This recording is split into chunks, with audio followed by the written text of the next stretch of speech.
Olá pessoal, tudo bem? Espero que sim. Este é o vídeo número 3 da playlist Coesão e Coerência.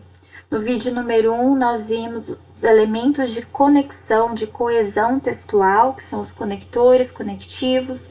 O vídeo de número 2, nós vimos sobre o valor adversativo da conjunção e neste vídeo nós veremos os valores do mas.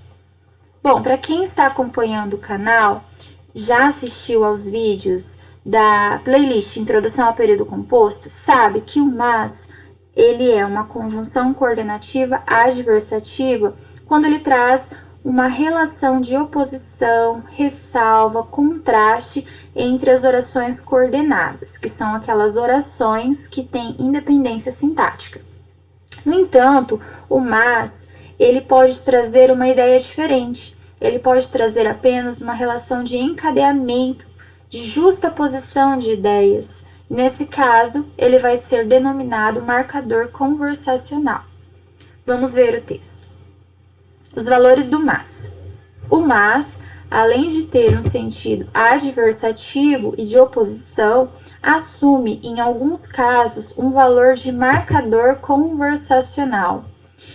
Em ocorrências de fala, o mas é um recurso linguístico que assinala no texto um encadeamento por justaposição de ideias. Exemplo, e aí eu trouxe aqui para vocês o trecho de uma resenha que foi publicada na revista Horizonte Geográfico e está postada ainda no manual Língua Portuguesa Geração Alfa, Ensino Fundamental, anos finais, 9º ano. Esse texto, esse trecho, dessa resenha diz o seguinte: ao andar pelas cidades, estamos acostumados com aquela infinidade de concreto que se estende além do que os olhos podem ver. Mas, já parou para pensar o que existia por ali a princípio? Quem anda por São Paulo, por exemplo, comenta sempre sobre a falta de natureza da cidade, mas se esquece que, bem abaixo dos pés, passam rios que foram tão importantes para a nossa história. Vamos começar a fazer análise dividindo essa estrutura por períodos. Então, nós temos aqui um parágrafo, Vamos dividi-lo em períodos. O primeiro período começa aqui, ao andar pelas cidades e encerra em vir, que é o ponto final. Então, ele começou na letra maiúscula e encerrou no sinal de pontuação forte, ponto final. O segundo período vem mas, que é a letra maiúscula, e encerra no ponto de interrogação, que é outro sinal de pontuação forte. E o terceiro período inicia aqui em quem e encerra aqui na reticências, Vamos ver no texto, tem um ponto final que faltou aqui. Então, antes dessa reticências aqui, tem um ponto final, que eu acabei de colocar para corrigir aqui. Bom, quais são os sinais de pontuação que encerram períodos? Que nós já vimos na playlist Introdução ao Período Composto. Como eu tenho dito nessa playlist Coesão e Coerência, é importante assistir essa outra que eu comentei, porque é uma complementação de conteúdo. Os sinais de pontuação que encerram período são ponto final, ponto de interrogação, ponto de exclamação e reticências. Então, aqui, além dessas reticências, tinha já o ponto final que eu corrigi. Vamos lá. Dividir, então, essa estrutura, esse parágrafo nos sinais de pontuação, fazendo, então, a divisão dos períodos, E agora vamos fazer a análise, que nós temos aqui em negrito duas estruturas para analisar. O mas do segundo período e o mas do terceiro período. Vamos ler o texto. Primeiro período. O primeiro período destaca o fato de estarmos habituados à quantidade de concreto das cidades. Vamos verificar se é isso mesmo? Vamos fazer a leitura novamente? Ao andar pelas cidades, estamos acostumados com aquela infinidade de concreto que se estende além do que os olhos podem ver. De fato, então ele está falando acerca da quantidade de concreto das cidades que nós já estamos habituados a ver dia a dia. O segundo período questiona o que havia ali antes. Então, se o primeiro período está falando acerca do concreto, o segundo período está questionando o que havia antes desse concreto. Mas já parou para pensar o que existia por ali a princípio? Esse a princípio, então, é antes desse momento de ter o concreto. Vamos fazer análise, então, dessa conexão entre os dois períodos. O primeiro período traz uma ideia e o segundo período traz uma outra ideia, e nós precisamos ver se a relação de sentido entre essas duas ideias aqui, período 1, período 2, é uma relação de sentido de oposição ou de marcador conversacional. O mas, que liga o primeiro e o segundo período, não marca uma relação de oposição entre as ideias estabelecidas. Ou seja, não há oposição entre esses dois conteúdos como há em grande quantidade de concreto e grande quantidade de área verde.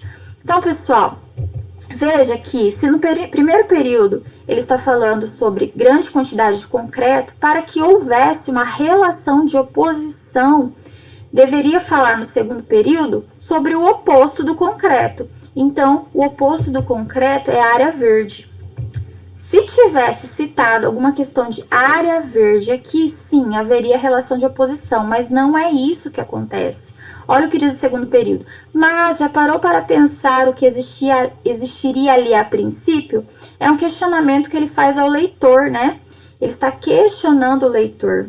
E ele não toca em nenhum momento em uma situação contrária, oposta ao concreto. Portanto, o mas que inicia o segundo período não tem um valor adversativo. Ele desenvolve um papel fundamental nas relações semânticas entre os períodos do texto, pois ele encadeia ideias para compor a coesão textual. Então, esse mas aqui, ele está aqui somente para fazer um encadeamento de ideias, para ligar o primeiro período ao segundo período, mas não está trazendo uma relação de oposição.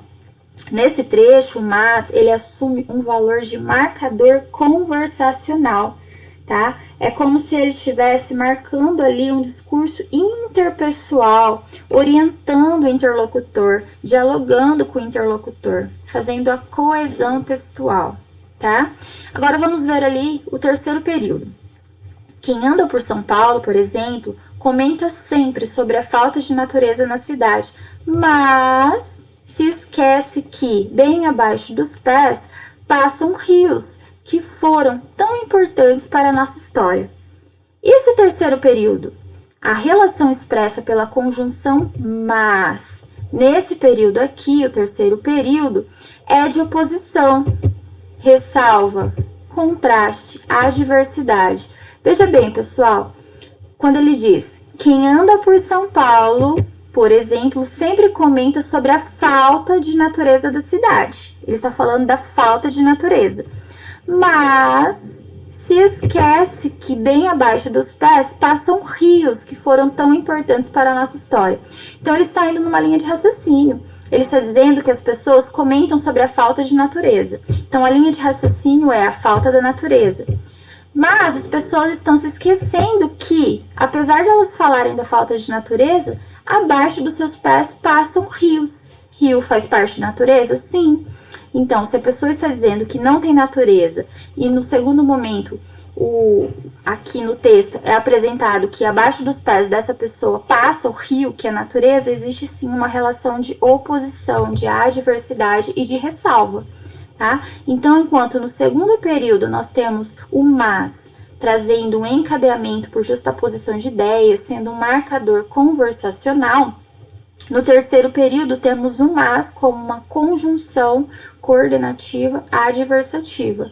Ele poderia ser substituído aqui por porém, todavia, contudo, no entanto, entretanto, não obstante, apesar disso, tá?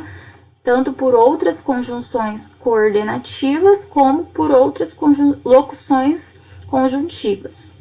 Tudo bem?